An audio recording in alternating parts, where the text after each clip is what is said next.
आगामी केंद्रीय बजट 2024-25 को लेकर बातें तेज हो गई हैं। लोग अभी से अनुमान लगाना शुरू कर चुके हैं कि इस बार वित्त मंत्री निर्मला सीतारमण के आम बजट की पटरी में आम जनता के लिए क्या कुछ खास होने वाला है। लोग खासकर कई सेक्टर और सेगमेंट कर राहत और अन्य सब्सिडी की उम्मीद कर रहे हैं। लेकिन इन सबके बीच एक सवाल इस बार आम बजट में घरेलू व कामकाजी महिलाओं के लिए क्या कुछ खास रहने वाला है, इस पे भी है।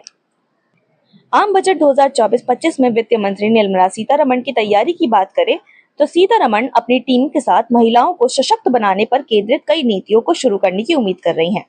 इन नीतियों में सब्सिडी में वृद्धि और महत्वपूर्ण वस्तुओं की लागत को विनिर्मित करने पर रणनीति पर काम किया जा रहा है।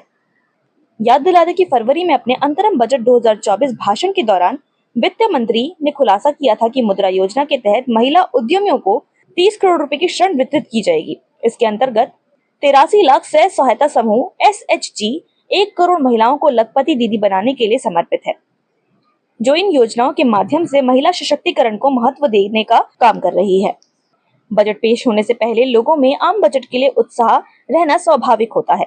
वहीं इस बार तो लोग महिलाओं के लिए वित्त मंत्रालय द्वारा खास पेशकश का इंतजार कर रहे हैं, जिसके बाद पूर्ण बजट 2024-25 के लिए माना जा रहा है कि महिलाओं की बेहतरी के लिए समर्पित विभिन्न नीतियों को शामिल करने की उम्मीद है, जिसमें सब्सिडी लागू करना और उनकी पहुंच बढ़ाने के लिए महत्वपूर्ण वस्तुओं की कीमतों को विनियमित करना शामिल है।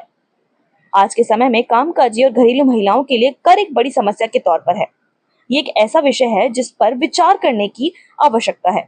महिलाओं के लिए कर छूट या लाभ देश दर देश काफी भिन्न हो सकते हैं, जो वैवाहिक स्थिति, रोजगार की स्थिति और माता पिता की जिम्मेदारी जैसी कारकों पर निर्भर करते हैं, जिसमें वैवाहिक स्थिति, रोजगार की स्थिति और माता पिता की जिम्मेदारी पर विचार करने की आवश्यकता है।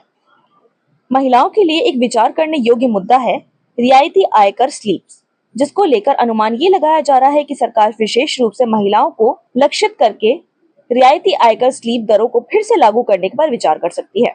इस पहल का उद्देश्य महिला करदाताओं के लिए कम दरों को पेशकश करके आर्थिक सशक्तिकरण प्रदान करना और लैंगिक समानता का समर्थन करना होगा।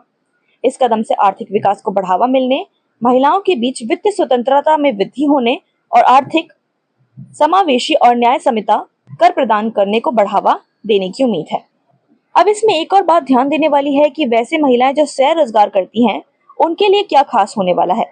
क्या वे अपने व्यवसाय, गृह कार्यों और स्टार्टअप लागतों की अंतर्गत विशेष उद्यमी कटौती को देख पाएंगी? ऐसे में वित्त मंत्री निर्मला सीतारमण के पिछले कई बयानों को देखा जाए तो बात स्पष्ट है कि इस बार कर को बढ़ाकर 7.5 लाख रुपए किया जाएगा, जिससे मध्यम आय वाले करदाताओं को राहत मिलेगी। यह समयोजना संभावित रूप से कर्ज और निवेश को प्रोत्साहित कर सकती है, जिससे आर्थिक विकास में योगदान मिलेगा। मानक कटौती के बाद इस आय वर्ग की अंतर्गत आने वाले व्यक्तियों को आयकर से छुटकारा मिलेगा, जिससे संभावित रूप से कर्ज और निवेश बढ़ेगा, जिससे आर्थिक विकास में भी योगदान मिलेगा। आपका इस पे क्या कुछ कहना है, हमें कमेंट करके जरूर बताएं।